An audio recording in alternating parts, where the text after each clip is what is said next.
और अब बात उत्तर प्रदेश के कुशीनगर की है, जहां तालाब से निकलते हैं चैंपियन। यहां तैराकी के प्रति बच्चों का समर्पण और जज्बा गजब का है और यही जज्बा इन्हें बाकी खिलाड़ियों से अलग बनाता है। जी पॉजिटिव में देखिए एक ऐसी कहानी जो आपका दिल छू लेगी। सुविधा के अभाव में भी कैसे ये बच्चे अपना झंडा गाड़ रहे, ये रिपोर्ट देखिए।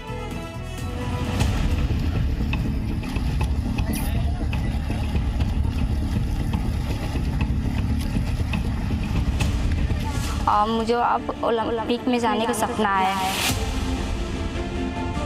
हमने 15 मेडल जीते हैं। तो मैं इसी पोखरे से स्विमिंग करके आर्मी में जॉब कर रहा हूँ। तो यहाँ लेन भी नहीं है, पानी भी साफ नहीं है, टर्न लेने के लिए दीवार भी नहीं है।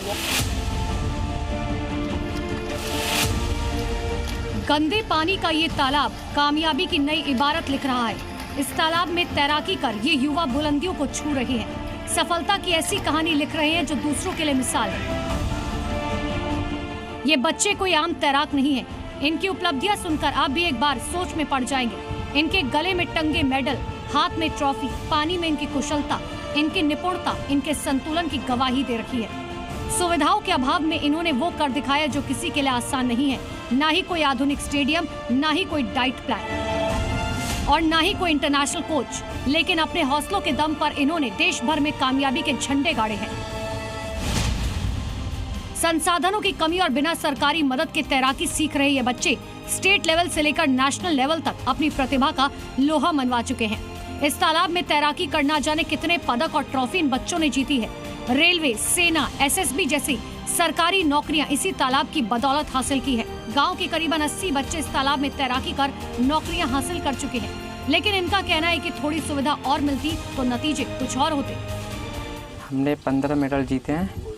नेशनल में भी जाकर मेडल जीते, स्टेट में भी जीते, हर जगह से हम लोग मेडल जीत के जाते थे। मुझे अब ओलंपिक में जाने का सपना है और फिर यहाँ स्विमिंग पूल रहेगा तो हम लोग बहुत कुछ कर सकते हैं। लोग यहाँ देखते हैं, हम लोग ब्लॉक नहीं है, ब्लॉक की वजह से हम लोग स्टार्ट नहीं ले पाते हैं। और दूसरी बात तो यहाँ लेन भी नहीं है, पानी भी साफ नहीं है, टर्न लेने के लिए दीवार भी नहीं है।